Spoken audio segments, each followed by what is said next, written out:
माधेपुर गांव में मनोज अपनी पत्नी और 2 बेटियों के साथ रहता था। उसकी पहली पत्नी का देहांत उसकी बेटी के जन्म के कुछ दिन बाद ही हो गया था, जिसके बाद अपनी बेटी प्राची की परवरिश की खातिर उसने दूसरी शादी कर दी। कुछ समय बाद उसकी दूसरी पत्नी शोभा ने भी एक बेटी को जन्म दिया। प्राची अपनी सौतेली माँ को बड़ा प्यार करती थी, क्योंकि उसने अपनी माँ को तो बचपन में ही खो दिया था। प्राची की सौतेली माँ शोभा भी उसे खूब प्यार करती थी, लेकिन सौतेली माँ बेटी के आपसी प्यार से शोभा की सगी बेटी नीतू अपनी सौतेली बहन से खूब चिढ़ती थी, क्योंकि वो चाहती थी कि सारा का सारा लाड प्यार सिर्फ उसे ही मिले। जब वो दोनों बड़ी हुई तो उनके माता पिता ने उन दोनों की शादी एक ही घर में करने का फैसला किया। मैं अपनी दोनों बेटियों की शादी एक ही घर में करना चाहता हूँ, ताकि दोनों बहनें हमेशा एक साथ एक ही घर में रह सकें। ऐसा रिश्ता मिल गया है जी। कल ही मेरी पड़ोस वाली सरला काकी से बात हुई थी। उसने ही मुझे बताया था कि 2 भाई हैं, दोनों भाई अपनी अपनी खेती करते हैं। उनके बीच पहले से ही सब कुछ बटा हुआ है, इसलिए कल को दोनों भाइयों के बीच झगड़ा भी नहीं होगा। तो हम 2 दिन बाद लड़के वालों से मिलकर बात आगे बढ़ाते हैं। फिर 2 दिन बाद सारी बात आगे बढ़ती है। कुछ दिन बाद दोनों बहनें शादी कर अपने ससुराल आ जाती हैं। उन दोनों का घर आमने सामने ही था। उन दोनों की शादी के बाद सब कुछ अच्छे से चल रहा था। वो भाई खूब मन लगाकर अपने खेतों में काम करते, लेकिन जब फसल बनकर तैयार हुई तो एक रोज तेज बारिश के चलते उनकी सारी फसल खराब हो गई। हमारा तो सब कुछ बर्बाद हो गया। आप चिंता मत कीजिए जी, कुछ न कुछ ठीक हो जाएगा। उधर नीतू भी इस बात से खूब परेशान थी। अब हम क्या करेंगे? तुम भी ना, तुम्हें बिल्कुल भी अकल नहीं है। सारी फसल खराब हो गई ना। अब इसमें मैं क्या करूं? मुझे क्या पता था कि सारी फसल खराब हो जाएगी। ऐसे ही समय बीता। फिर एक रोज दिन पर दिन सारी जमा पूंजी खत्म होती जा रही है। अब हम क्या करेंगे प्राची? आप चिंता मत कीजिए जी, मैं बहुत ही अच्छी रुमाली रोटी और कतई कबाब बना लेती हूँ। शादी से पहले मैं अक्सर बनाती थी। मेरे हाथ की कतई कबाब और रुमाली रोटी सबको बड़ी पसंद आती थी। मैं सोच रही थी कि अपने गांव में ऐसा एक भी ठेला नहीं है, तो क्यों ना मैं कतई कबाब और रुमाली रोटी बनाकर बेचूं। नीतू को भी इस वक्त घर चलाने में मुश्किल हो रही होगी, तो क्यों ना हम दोनों मिलकर ये काम शुरू कर लेंगे। मैं आज ही इस बारे में जाकर उससे बात करूंगी। शाम को प्राची अपनी बहन नीतू के घर जाती है और उसे सारी बात बताती है, लेकिन नीतू तो शुरू से ही उसे पसंद नहीं करती थी। ये प्राची की बच्ची ना बड़ी चालाक है। मैं जानती हूँ ये सब क्यों कर रही थी, ताकि इस काम के लिए मैं भी पैसे लगाऊं, साथ ही बड़ी होने के नाते सारा काम मुझ पर ही डाल देगी। क्या हुआ? किस सोच में पड़ गई? बताना तूने क्या सोचा। तू चिंता मत कर, मैं सब संभाल लूंगी। अब बता क्या करना है? नीतू ने बड़ी ही चालाकी से बात घुमाते हुए कहा।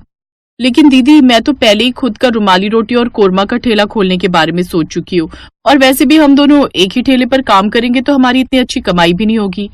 हम दोनों को अलग अलग ठेले पर काम करना होगा ताकि हमारी कमाई भी दुगनी हो। हाँ, बात तो तुम्हारी ठीक है। अच्छा ठीक है, फिर मैं कतई कबाब और रुमाली रोटी का ठेला लगा लूंगी, और तुम अपना रुमाली रोटी और कोरमा का ठेला लगा लेना। और मैं जानती हूँ मेरी बहन बहुत अच्छा खाना बनाती है, इससे तुम्हारा ठेला भी खूब चलेगा। अच्छा मैं चलती हूँ। आई बड़ी मेरी बराबरी करने वाली। कुछ दिन बाद दोनों बहनें अपनी अपनी बचत से काम शुरू कर देती हैं और बीच बाजार में ठेला लगा लेती हैं। प्राची मैदे में नमक डालकर उसकी रुमाली रोटी और साथ ही कबाब का चूरा बनाकर उसमें मसाले डालकर बनाकर तैयार कर लेती है। उसके कतई कबाब साथ में हरे धनिये पुदीने की चटनी और सलाद की खुशबू पूरे बाजार में फैल जाती है। ग्राहक उसके ठेले की तरफ खींचे चले आते हैं। अरे वाह, इस ठेले से बहुत अच्छी खुशबू आ रही है। वाह वाह वाह, कबाब। सिर्फ कबाब नहीं भाई साहब, बल्कि कतई कबाब की खुशबू है ये। अच्छा, ये तो पहली बार नाम सुना है। मेरे लिए बना दो जल्दी से। प्राची जल्दी से कतई कबाब और रुमाली रोटी बनाकर देती है, जिसे खाते ही ग्राहक अपनी उंगलियां चाटता रह जाता है। वाह बहन जी, क्या कमाल का स्वाद है आपके इस कतई कबाब में। भाई मजा आ गया। कितने रुपए हुए? जी 60 रुपए। अच्छी बात है, ये लीजिए। कुछ भी कहो, आपके हाथों में तो कमाल का स्वाद है। शुक्रिया भाई साहब। वैसे सामने वाले ठेले पर मेरी बहन रुमाली रोटी और कोरमा बनाकर बेच रही है। आप उसके हाथ का बना खाना भी चखिए, आपको जरूर पसंद आएगा। ठीक है, आप कहती हैं तो जाकर देखता हूँ। अब वो नीतू के ठेले पर भी जाते हैं, लेकिन ग्राहकों को जो स्वाद प्राची के हाथों के बने खाने में आता है, वो नीतू के खाने में नहीं। हमें तो आपकी बहन ने भेजा था ये कहकर कि आप भी बहुत अच्छा खाना बनाती हैं, लेकिन ये तो हमें बिल्कुल भी पसंद नहीं आया। जो स्वाद आपकी बहन के हाथों में, वो आपके हाथों में नहीं है। बिल्कुल ठीक कहा आपने भाई साहब, इसके खाने में वो स्वाद नहीं है। हम बेकार ही पैसे खर्च कर दिए। हाँ हाँ, तो जाओ यहाँ से, और आज के बाद मेरे ठेले के आसपास फटक भी मत जाना, समझे? ना जाने इसकी रुमाली रोटी और कतई कबाब में ऐसा क्या स्वाद है जो मेरे खाने में नहीं। लेकिन अगर ऐसे ही चलता रहा तो ये अच्छे पैसे कमाने लगेगी और मेरा ठेला कहीं बंद ना हो जाए। नहीं नहीं, उससे पहले मुझे ये जानना होगा कि ये अपने इस कथई कबाब का मसाला कैसे तैयार करती है, कि उसमें ऐसा कुछ तो जरूर डालती है जिससे मसाले का स्वाद बढ़ जाता है। उसी शाम वो अपनी बहन के घर जाकर उससे ये रेसिपी सीख लेती है और अगले दिन से ही वो भी बाजार में रुमाली रोटी और कथई कबाब का ठेला लगा लेती है, जिससे अब प्राची के ठेले के साथ साथ नीतू के ठेले पर भी ग्राहक आने लगते हैं। वाह बहन जी, आज तो आपने भी बहुत ही अच्छे कथई कबाब और रुमाली रोटी बनाई है। हाँ, इतना अच्छा तो नहीं है, लेकिन फिर भी अगर आधे दाम में थोड़ा बहुत टेस्ट ऊपर नीचे हो भी जाए तो क्या ही फर्क पड़ता है। दरअसल नीतू जब आधे दाम में कथई कबाब रुमाली रोटी के साथ बनाकर बेच रही थी, जिससे ग्राहक थोड़ा सस्ता खाने के लिए वहाँ आ जाते हैं। अब मजा आएगा, अब इसके ग्राहक हुए मेरे, और अब बस कुछ दिनों की बात है, फिर तो मैं इसका ठेला यहाँ से हटवा कर ही रहूंगी। अब वो अपनी ही बहन के खिलाफ षड्यंत्र रचने लगती है और एक रोज शाम को घर जाते हुए वो एक आदमी को कुछ पैसे देने लगती है। तुमने जितने पैसे मांगे थे मैंने दे दिए, अब मेरा काम अच्छे से होना चाहिए। आप चिंता मत करिए, सब काम बराबर होगा। अगले दिन जब प्राची शाम को अपना ठेला लेकर घर लौट रही थी, उसे लौटने में थोड़ा अंधेरा हो गया। तभी जग्गा नाम का गुंडा वहाँ आ गया और उसने प्राची से सारे पैसे लूट लिए, साथ ही उसका ठेला भी तोड़ दिया। साथ ही प्राची को डराकर वहाँ से भगा देती है। जब ये बात नीतू को पता चलती है तो वो बहुत खुश होती है। अब आएगा मजा उसका ठेला तोड़वाकर, अब तो बस मैं ही पूरे बाजार में छाई रहूंगी। अब हर कोई मेरे ही ठेले पर आएगा और मैं खूब पैसे कमाऊंगी। लेकिन उसकी ये बात उसका पति सुन लेता है और उसे अपनी पत्नी पर बड़ा ही गुस्सा आता है। वो उस पर चिल्लाते हुए कहता है, तुम्हें बिल्कुल भी शर्म नहीं आई अपनी बहन के साथ ऐसा करते हुए? जिसने तेरी इतनी मदद की, तूने उसी के साथ कितना गलत किया। जानती हो मेरे पास ठेला खोलने तक के पैसे नहीं थे, लेकिन फिर भी तुम्हारी बहन ने अपनी बचत से मुझे पैसे दिए ताकि तुम ठेला खोल सको। लेकिन मैं नहीं जानता था कि तुम्हारे मन में उनके लिए इतना जहर घुला है कि तुमने अपनी ही बहन का ठेला उजाड़ दिया। ये सब सुनकर नीतू की आंखों में आंसू आ जाते हैं और वो अपनी बहन के घर जाकर उससे माफी मांगती है। साथ ही उसका ठेला भी ठीक करवा देती है। प्राची भी उसे माफ कर देती है और उस दिन के बाद दोनों बहनें साथ में मिलकर रुमाली रोटी और कथई रोल का ठेला लगाती हैं और खूब पैसे कमाती हैं।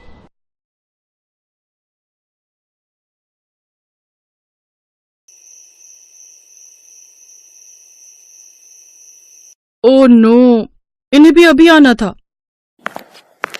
क्या हुआ शिखा, क्यों परेशान हो रही हो? होटल बंद करने का समय हो गया है, लेकिन अभी 20 लोग डिनर के लिए आए हुए हैं। वो सभी फैमिली मेंबर्स हैं।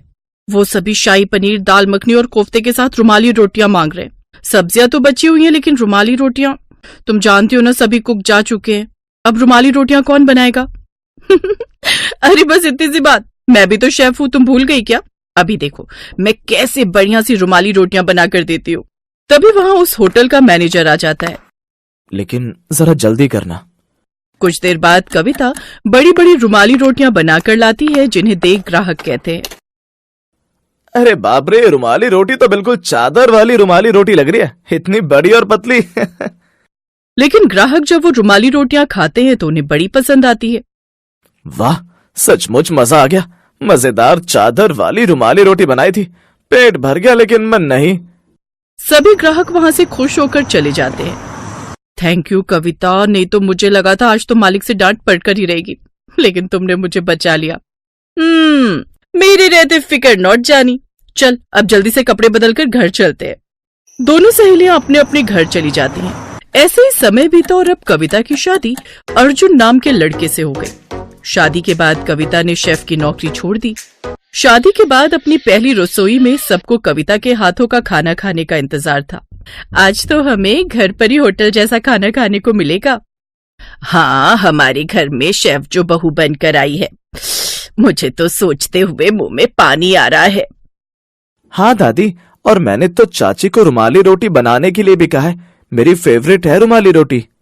उधर रसोई में कविता सबके लिए दाल मखनी, मलाई कोफ्ता, शाही पनीर बनाकर तैयार कर लेती है। हाँ, अब तो बस रुमाली रोटियां बनाना रह गई हैं। घर में वैसे इतने सारे लोग हैं, अगर 3-3 रोटियां भी बनेंगी तो भी कितनी सारी बनेंगी। इससे तो अच्छा होगा बड़ी बड़ी रुमाली रोटियां बना देती हूँ, कम भी बनानी पड़ेंगी और सबका पेट भी भर जाएगा। अब अपनी पहली रसोई में कविता जैसे अपने मायके में और होटल में गोल गोल बड़ी बड़ी रोटियां बनाकर तैयार करती है। कुछ देर बाद वो सबको खाना परोसती है। उसकी बनाई हुई रोटियां देखकर उसके ससुराल वाले कहते हैं, बहू, ये रोटियां हैं या चादर, इसे तो बिस्तर पर भी बिछा सकते हैं। बिल्कुल ठीक कहा माँ जी, इसे तो गुड्डी और मोनू दोनों उठकर सो भी सकते हैं। बिल्कुल सही पहचाना आपने। मैं जब होटल में काम करती थी ना, वहां ऐसी ही बड़ी बड़ी रुमाली रोटियां बनाती थी।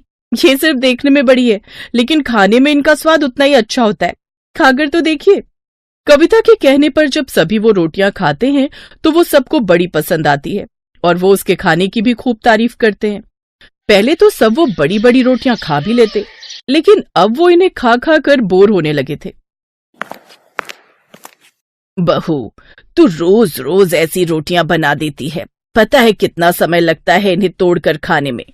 एक तरफ से मोनू पकड़ता है, एक तरफ से मैं, तब जाकर ये रोटी तोड़कर खा पाती हूँ। अब बस और नहीं। अब मेरे लिए छोटी छोटी रोटियां बनाए कर।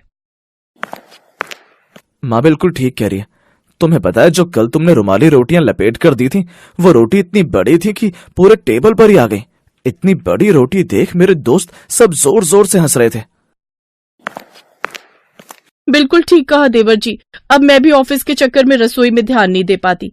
कल पता है मेरे ऑफिस के कलीग्स भी कितना हंस रहे थे इतनी बड़ी बड़ी रोटियां देखकर। तो उन सब लोगों ने कभी 5 स्टार होटल की रोटियां नहीं खाई होंगी। आप जानते भी हैं 5 स्टार होटल में यही बड़ी बड़ी रुमाली रोटियां, जिसे आप चादर वाली रुमाली रोटी कह रहे हैं, वो होटल में कितनी महंगी मिलती है। जरा बाहर जाकर पता कीजिए, तब आपको इनकी कीमत पता चलेगी। इसी तरह वो सबको अपनी बातों से उलझा देती है। ऐसे ही कुछ दिन गुजर जाते हैं। एक रोज उनके यहाँ दिल्ली वाली बुआ आती है। इतनी बड़ी बड़ी रोटियां देख वो तो हैरान ही रह जाती है। अरे ये क्या है लता भाभी, तुम्हारी बहू ने कितनी बड़ी बड़ी और इतनी पतली चादर जैसी रोटियां बनाई है। राम राम राम, इसमें तो मेरा पेट भी नहीं भरेगा। भला तुम कब से इतनी कंजूस हो गई। ये सुनकर सास को बड़ी शर्मिंदगी होती है, लेकिन वो चुप रह जाती है। ऐसे ही एक रोज मोनू और गुड्डी उसकी बनाई हुई बड़ी सी रोटी से खेल रहे थे। वो दोनों उसको ओढ़कर बैठे हुए थे। ये देख कविता गुस्सा हो जाती है। ये क्या है मोनू, तुम्हें जरा भी तमीज नहीं है क्या? ये रोटी है, कोई चादर नहीं जो तुम ओढ़कर बैठ गए हो। ये अक्ल सिखाई है तुम्हारे पेरेंट्स ने। तो क्या गलत किया है उसने? तुम्हारी ये बड़ी बड़ी रोटियां हैं ही इसी लायक। चादर जितनी बड़ी रोटी कौन बनाता है? अगर आपको छोटी छोटी रोटियां खाने का शौक है ना, तो खुद ही बना लिया करो। अगर इस घर में रोटियां बनाएंगी तो मेरे हिसाब से ही बनेगी, या फिर बाहर किसी ढाबे होटल से रोटियां मंगवा लिया करो। कविता की रोटियों से परेशान होकर अब वो लोग बाहर ढाबे से रोटियां मंगवाने लगते हैं। जिस ढाबे से वो रोटियां मंगवाते वो और किसी का नहीं, बल्कि कविता की फ्रेंड शिखा का ही था। शिखा कविता के ससुराल वालों को पहचान जाती है। अगले दिन जब वो बाजार जा रही थी, तभी उसे कविता मिलती है। कैसी है कविता? इतने पास होकर भी कितने दिनों बाद मिली है। अच्छा एक बात बता, तू खुद कितनी अच्छी शेफ है, फिर भी तेरे ससुराल वाले बाहर से खाना मंगवा कर क्यों खाते हैं? फिर कविता उसे सारी बात बताती है। कविता, वो तेरा ससुराल है, कोई होटल नहीं। रोज रोज ये बाहर का खाना नहीं खाया जाता। तेरे होते हुए भी उन्हें बाहर से रोटी खानी पड़ रही है, ये ठीक बात नहीं। अब कविता को सारी बात समझ आ जाती है और अगले दिन जब वो सबको खाना परोसती है तो उसके हाथ में चादर जैसी बड़ी रुमाली रोटी नहीं, बल्कि छोटी छोटी रोटियां थी। अरे आज ये इतनी छोटी छोटी रोटियां, कविता बहू तूने बाहर से मंगवाई है क्या? लेकिन आज तो ढाबा बंद था। ये रोटियां मैंने खुद बनाई है। मेरे होते हुए भी अगर आप लोगों को बाहर से रोटियां मंगवानी पड़े तो मेरा क्या फायदा। अब से आपको कभी कभार ही वो वाली रुमाली रोटियां खाने को मिलेंगी, बाकी रोज मैं ये छोटी छोटी गेहूं की रोटियां ही बनाया करूंगी। ये सुनकर सभी बड़े खुश हो जाते हैं और अब रोज रोज उनको वो बड़ी बड़ी रोटियां खाने से छुटकारा मिल जाता है।